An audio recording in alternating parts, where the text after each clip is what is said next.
Welcome to A Shot in the Arm podcast. We're on Thursday, the penultimate day of the conference, and I'm absolutely delighted to have tracked down two leaders of one of our favorite organizations, the International Treatment Preparedness Coalition. And joining us are its executive director, Solange Baptiste. Solange, welcome back to A Shot in the Arm. Thank you very much, Ben. How are your earrings? Because they're on. On our last outing with Solange, one decided to go walkies. They're secure. And I'm also really thrilled, and this is his first time on the show, to welcome Othoman Mellouk from ITPC, but based in Morocco. Othoman, welcome to A Shot in the Arm podcast. Thank you. Hi, Ben. What title should we be calling you at this juncture? I am the Access to Medicines and Health Technologies lead at ITPC. Brilliant. Now, at the start of this conference, you all held one of the pre-conference sessions, which I presume was about treatment. You'd assume so. How did that go? And has it helped set a tone for what came afterwards during the course of this conference? Yes, absolutely. I mean, we held a treatment pre-conference. It was half day. It was incredibly well attended. In fact, we had people spilling over into the overflow room. We had over 60 different countries represented, about 33 different speakers. Because Othoman and I and the team made it, it was a little bit like what we're calling a Moroccan wedding. So a little bit of crazy. There are too many speakers, too limited time. But it was excellent, and we could talk through some of the themes that came out from it there. Yes, it was a great success. Actually, the room capacity was 120, and we had more than 360 people, so different people attending, people were queuing outside, so it was a great success. But anyway, I don't measure success with the number of people, yeah, exactly. But the quality of the discussion. To be frank, we had this pre-conference because we were a little bit worried that treatment issues are going to be neglected from the conference.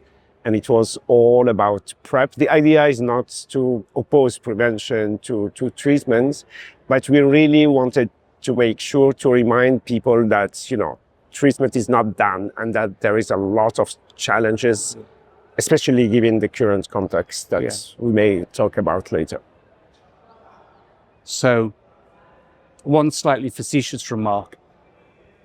Your numbers sound like our wedding, where we had virtually double the people that... So I can imagine the chaos and mayhem that went with that. But you talk about the tension between prevention and treatment. Can you talk a bit more about it? It's always been there in some way, particularly since the emergence of oral PrEP. But how is it playing out now in 2026? Look, I was also involved in setting up the prevention pre-conference. So I kind of saw the themes of choice and, how that played out. But I think just overall at the AIDS conference this year, it's about a particular product. It's very much a lot of prevention conversation. And we wanted to make sure that people weren't getting back into this weird danger zone where you feel like there's a choice or pitting prevention versus treatment like we did back in the day. There's still a huge treatment gap in many countries. The best form of prevention is treatment. Treatment is prevention. That's still actual science. And I think the things that are playing out at a country level are important to think about. And we had many countries speak to their issues on treatment across different kinds of contexts, war situations, middle-income countries, the kind of regulatory environments. But the thing I would say is this question of you have limited resources at a country level, are you going to put it towards one particular product that requires a lot of uptake in its rollout to have the impact that's necessary when there are many other things in the pipeline in terms of long-acting technologies? And then what about long-acting technologies for treatment as well? It's not just for prevention. there are two ways to look at it. So either we look from public health perspective, and in this case, we lose the people, like we are more into statistics and data, and behind each number, there is a person.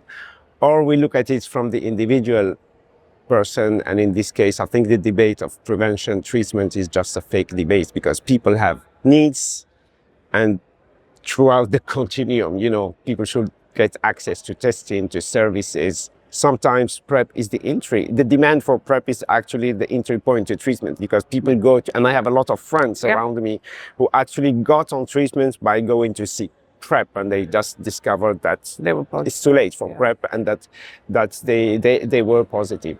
And same thing, people were maybe on PrEP and on treatment later because something happened. People may enter to treatment through PrEP or whatever. So I think for us as activists, what is important is really the people and the continuum of care and the services. And it's not about, there is no strict limit between prevention and treatment. And let's not forget that the best prevention is actually if people know their HIV status and get treatment. We may even not need PrEP. You see, it's one way to stop the new infections. So for us, there is no limits, but unfortunately, when we get to public health debates and creating conferences like this, and we have 2 cluster sessions, and we say, prevention or treatment, or sometimes, prisons or treatment, where in prisons, there are people who need PrEP, and in prisons, and there are people who use drugs or who are in prison, and sex workers or whatever. But very often we cluster this session by teams. But when we speak at the individual level, everything is mixed, and we cannot cluster this like we do in the conference like this, where you have thematic sessions or tracks. But what we're really seeing is a sort of a continuum flow between testing, prevention, and treatment. As you say, some of the people that come in thinking they want PrEP, but they discover that they are living with HIV, and so they move maybe the same drugs, maybe different, into a treatment cascade. How difficult do you think keeping those various options going in the minds of healthcare workers, supporting folks who this may be one of their only times, their first times coming into a treatment an HIV clinic? To what extent do you feel that they are prepared to deal with this ambiguity? Is it both a training but a capacity issue that we have to address and deal with? I think this becomes even more complicated when you think about integration, which I think many countries are actually doing now. So I don't know if the question is still, I think your question is still valid, but it's not only exclusively about this HIV clinic. There are many places where they're actively doing the integration, where now you are chronic disease. So you have hypertension, diabetes, maybe some asthmatic people, but then also HIV services. So now one healthcare worker now has to be able to manage all of these different things. And if you're also including PrEP options and sort of it's chaos. It's chaos on the ground. I don't know how else to put it. I don't want to name specific countries, but places I know vary from, secondhand from the people who are literally doing it or trying to seek those services. You don't know where to go. And there's a curtain because there's no actual facility that can now merge both really well. You just shut down HIV and you've put it into chronic care management. And now you have a curtain between the diabetic, the one who's just checking the hypertensive, and now somebody who's going through the full continuum of care to be tested, who might now be receiving a positive result and now figure out what is the next step. So I think there's a lot of support that needs to go to healthcare workers, because this is a very difficult time for them, because in terms of capacity, skills, understanding how to now do all the things well when they're already under pressure. I do speak from a community perspective, but I do truly empathize with healthcare workers and the amount of enormous pressure that's on them to not only provide quality services, but now there's so much going on between the AI, the digitization, the interoperability, writing the record, and now needing to learn to make sure that you're giving quality services across a continuum of diseases. It's a lot. Yeah, it is. And has that sense of barely manageable chaos made its way into the program of the conference here? Or, like many other things, including the rapid decline in PEPFAR funding, we're still hoping it'll go away overnight? I don't think it has fully entered into the main conversation. I think we're in a strange moment.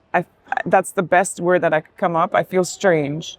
On one hand, I feel like conversations like this that are real, where we're actually talking about what it takes to integrate, what is the context, what are the true, I don't think we're having the honest, real conversations. We're still talking a little bit on surface level about self-care and AI and integration and prevention over here. And oh yes, let's do about IP and whatever else. But we are not really getting to those harder conversations and making those difficult conversations come to solutions. I don't feel like it's bubbled up in the conference, but I'm not so sure what is the solution. I don't know if it is necessarily tweaking a session, if you know what I mean, or making a better title and inviting different people. I don't think we collectively are truly ready or having those kinds of conversations. Yes. I heard some discussions in the conference on that, more from the funding crisis aspect. Right. As Solange says, there's a lot of pressure on healthcare workers, and in the majority of countries, we have less and less healthcare workers, but also community. I think we should not forget about community health services or whatever.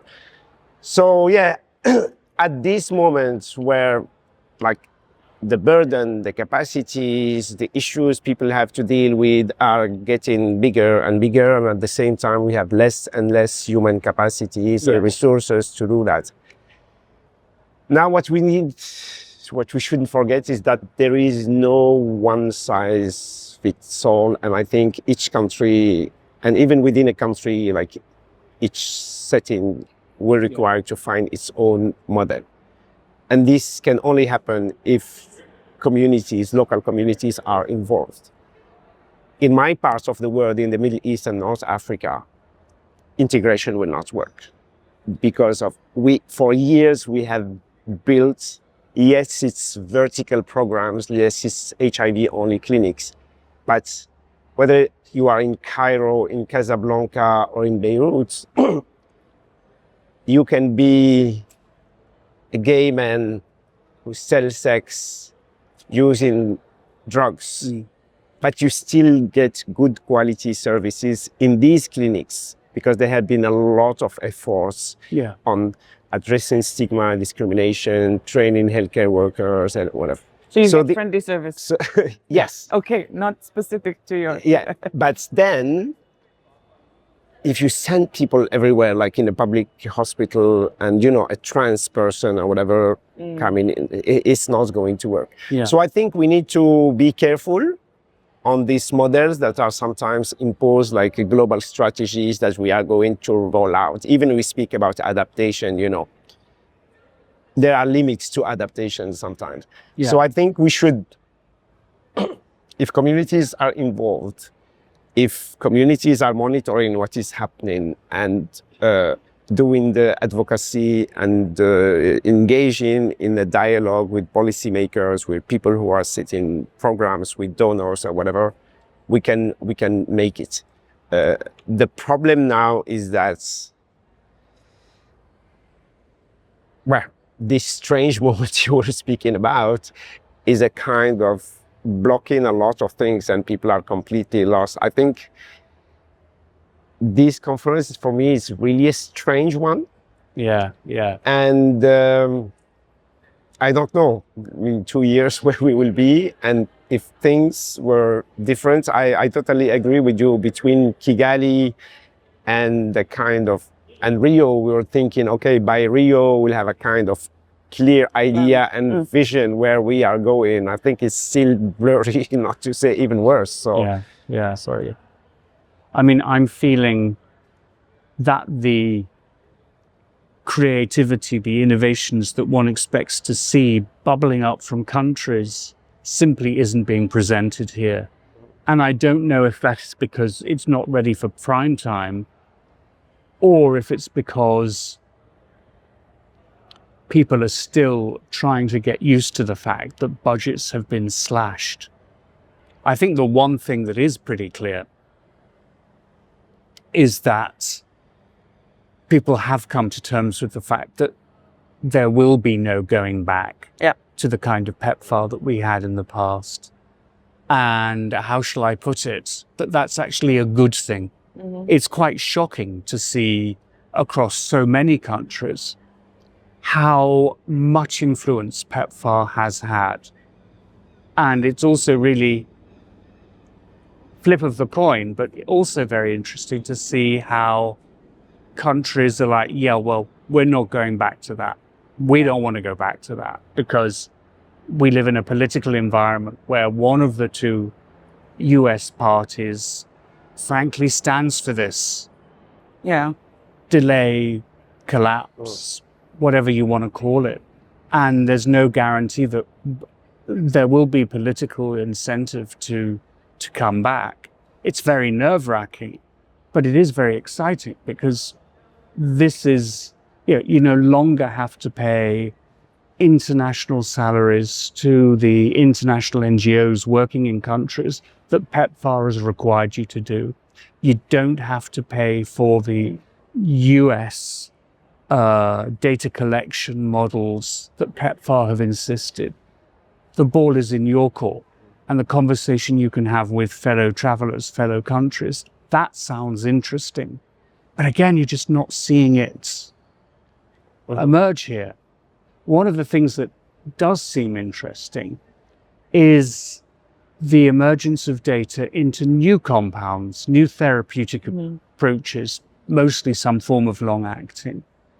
And I don't know if that's the enthusiasm for that is something that you've picked up on, or how you read that situation. Maybe Othman can speak to that because we have supported some studies on that. But I just wanted to pick up before you maybe respond. I was talking to GNP Plus yesterday, and it was interesting about how we talk about the cuts of the US and what the US is not doing. But maybe the narrative needs to be what it is the African governments or governments across the globe have stepped up. Many of them are failing. We know the situation, debt, colonization, the whole story. But some of them are stepping up. And I mean, it's not bubbling up, I fully agree, but there are stories that I have seen in specific sessions that are very strong, but those don't get prime time. Right. What we're getting is, what did PEPFAR do? What did they do wrong? Why are they not there? So I think it's also on us to try, it's our responsibility also to promote those things. But yeah. The map. There's just one thing I wanted to say. That's the map that the State Department presented in their own special event prior to the conference that had an extraordinary reworking of the geography of the continent. But I feel a little bit uncomfortable, like basing strategies on products. And I think the trend we have seen during the past 3 years is science by press release, like big announcements. Now we have no clue if alimatravir is effective or not. No. So we have a big hope. We hope that it's going to work. But we are already speculating, and PrEP for me is an intervention. It's not about a pill. You see what I mean? So it comes with the services, program, with the testing, with the, Hep B vaccination, with the STI screening or whatever. But now actually, we are just looking after products and brand, and people are even speaking about company, Gilead's PrEP, Merck's PrEP. You see what I mean? So what is the difference between, it remains still PrEP. What is clear from this conference is actually, and maybe this is one of the strong messages that I heard, that we don't have any more problem with science or innovation. Now the problem is going to be a manufacturing, a financing, and a kind of regulatory delivery stuff. Yeah. The pipeline is for prevention is rich. There is some interesting pipeline in terms of simplifying treatment for people living with HIV, but at the same time, it's completely past. Nobody even paid attention to. And I went to some sessions where there was almost nobody there in the session. And so, yeah, so the problem now is a problem of leadership.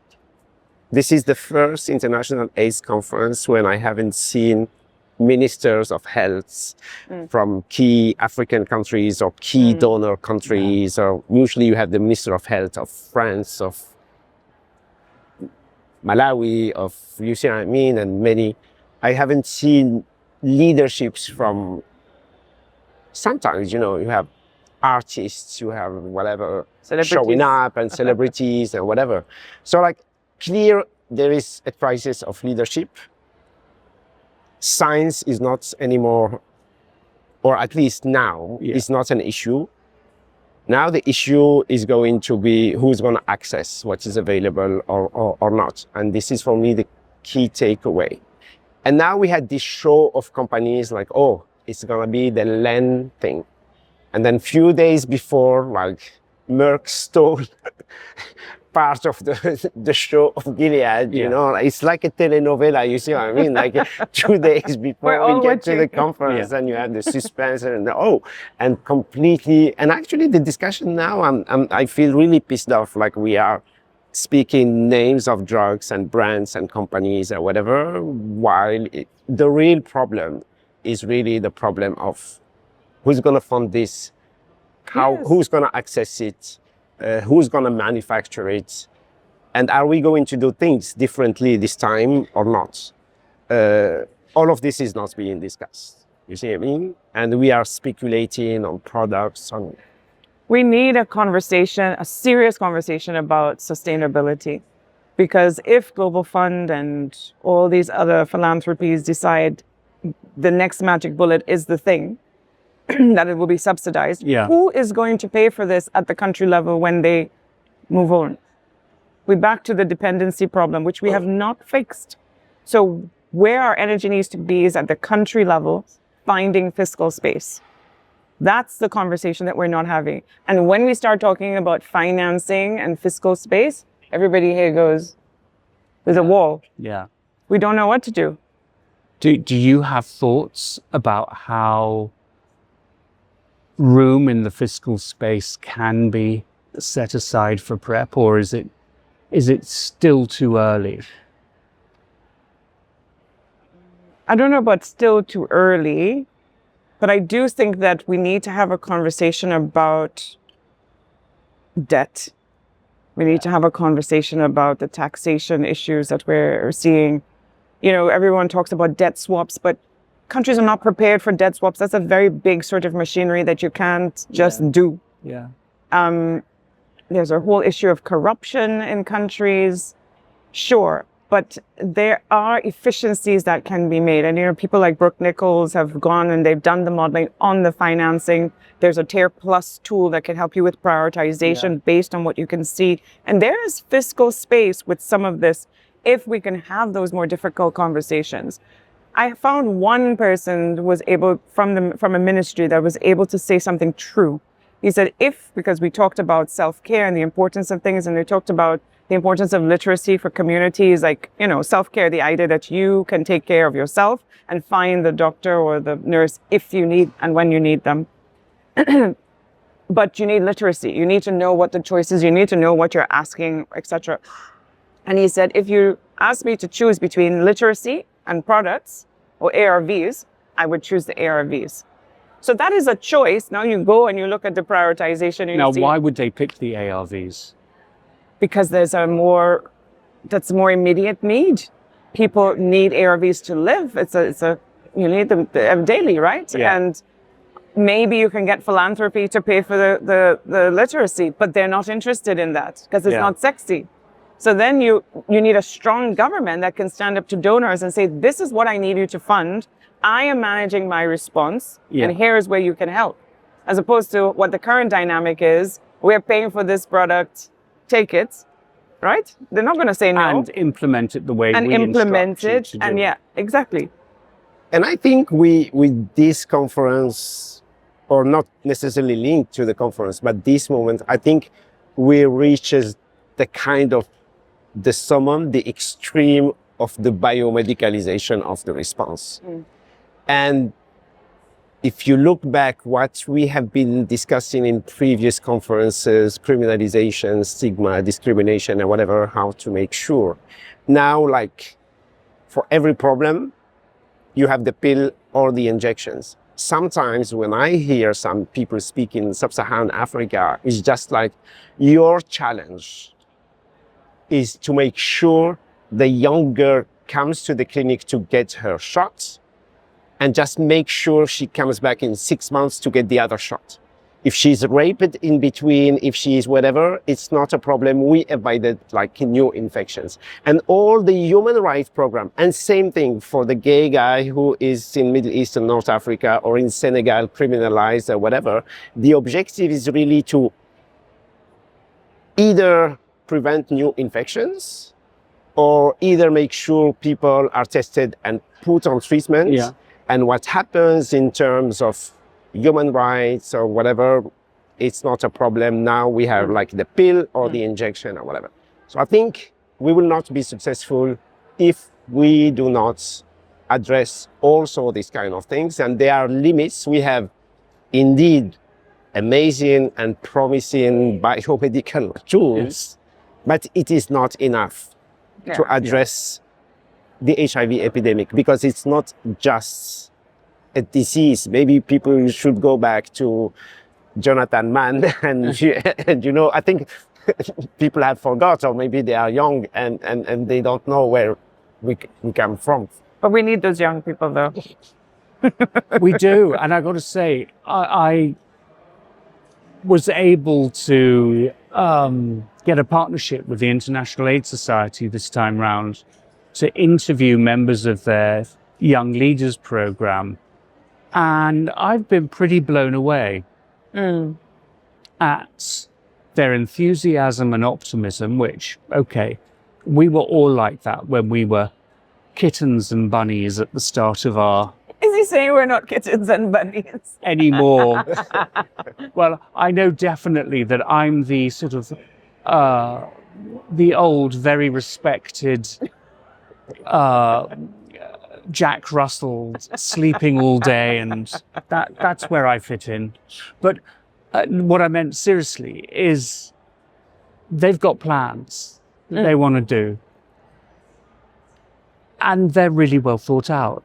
They really are thinking. Now, that's probably the case because their presentations that they're doing here, you know, they won their young leadership membership by producing really strong presentations. But there's something else, and I think it speaks to a larger point, particularly the scientists. A lab scientist focusing on viral reservoirs, co-infection of hepatitis B and HIV in Botswana.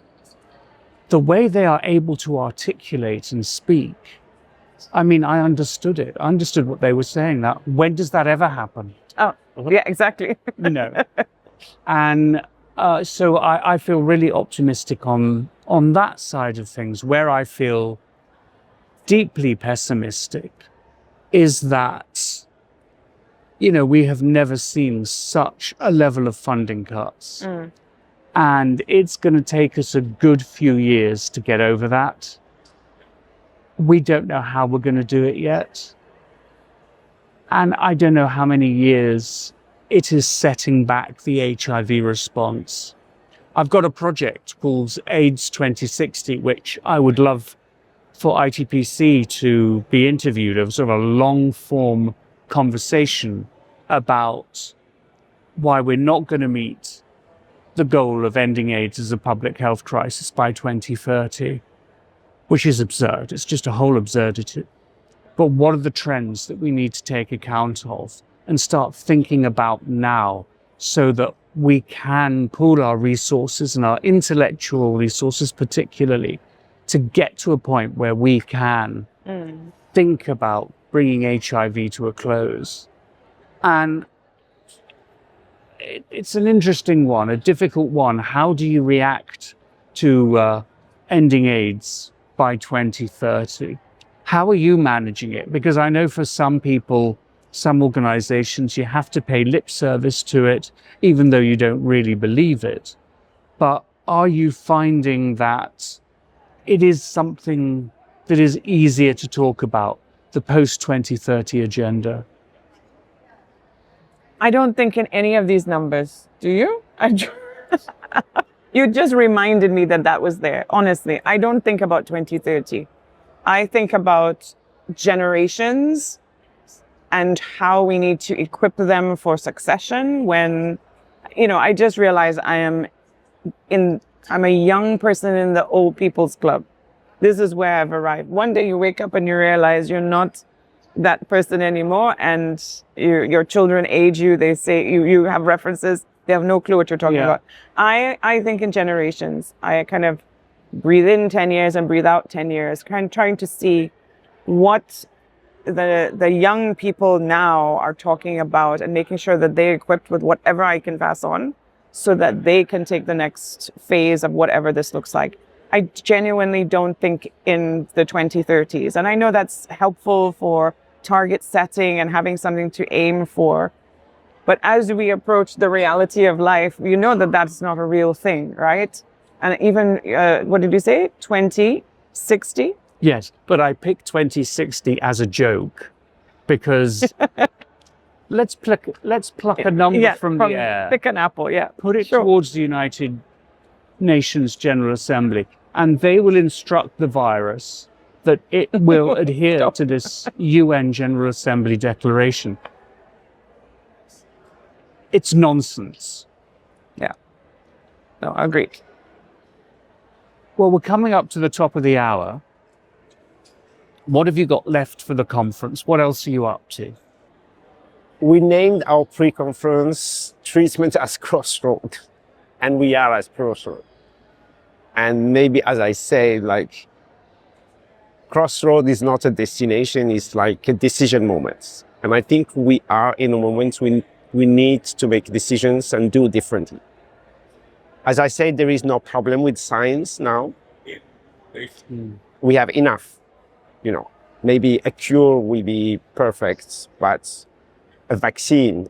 But with what we have now, we can end AIDS. I think the funding crisis, if we can get something good out of it, is that we hope that many countries are going to wake up. And for years, they try to work within a system, but now we knew as communities that the system was not working. But I think they realize when you have a big donor coming and telling you should all go on this product because it is expensive or whatever, and then tomorrow we stop funding and deal with it. So we know that most of these products are cheap to make. Why would we pay something 1,000 times that's what it could be made in generic version with profit margins? So I think countries should wake up. There are policy options that they can take. They can revoke patents, they can issue compulsory licenses or whatever. For me, it is not normal if we look at other health programs, and especially in rich and developed countries. The cost of medicines is small, even if they pay high prices. And actually, it's the health services, that are expensive. Yeah. Now we are putting a model, imposing it to poor countries where the burden of the medicine, they need to contract on the essential services, on the infrastructure or whatever, to afford the medicines. while it is not happening in rich countries with extremely high prices. Yeah. So I think decisions should be made at this time. I don't know, maybe the fact that we had no leadership like in this conference from minister or whatever is that I hope I will interpret it like this, that they don't want to play that game anymore and come as a Muppets and we show them and say we are committed and we make whatever. If this is why they are not here, it's a kind of good news. Now, if they just don't care or they have no hope or they abandon or there is no decision, then it's another discussion. But yes, we are in a moment when decisions need to be made by everyone, including us. Should we continue to do things like we have been doing for almost 30 or 40 years? Or the world is changing and we have to do differently? So I'm leaving this conference with a lot of questions, not too many answers, unfortunately. But it's a good moment of reflections and also of, introspections. And that was one of the objectives of our pre-conference, actually, is really together and to say, okay, what did we do, what we can do differently, and how do we react to what is happening today. Yeah, thank you. The human touch, because one of the questions we asked at the end of the treatment pre-conference was, what gives you hope? And it was actually a quite emotional moment where everybody had to kind of truly reflect. And the through line was community, and the through line was people. And I think where I would land is also just to kind of round that off, because everyone is talking about the promise of AI. And I think the promise is scaling more than the evidence is scaling. And we are rushing to scale things that have no evidence that meet standards on equity and, real actual impact.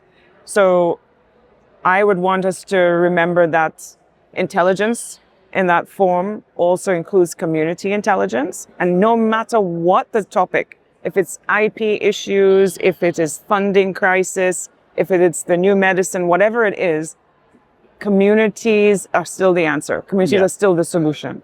And so I think we need to make sure that communities are supported and well-funded and resourced. And no matter what, they'll still show up. They showed up in a protest. We show up in the pharma privé booth, in the treatment networking zone. We're still showing up in the most difficult circumstances because of the audacity of hope, as our President Obama has said. Yeah, thank you. I think for me, coming out of this conference is an underlying sense of strength out of that audacity to hope. We've got a long way to go to put that into practice. Yeah. But I don't doubt that we will do that. And I think certainly the members of Trump's State Department who think we are easily handled by a map that puts Mozambique above Uganda, well, they're in for quite a shock, I think. So, Solange, Othoman, thank you so much for giving up some time here at the conference for the really important work. Of course, I should declare transparently that I also have a relationship with ITPC because, again, you're a bit like the Catholic Church. Once you're part of it, you never leave it.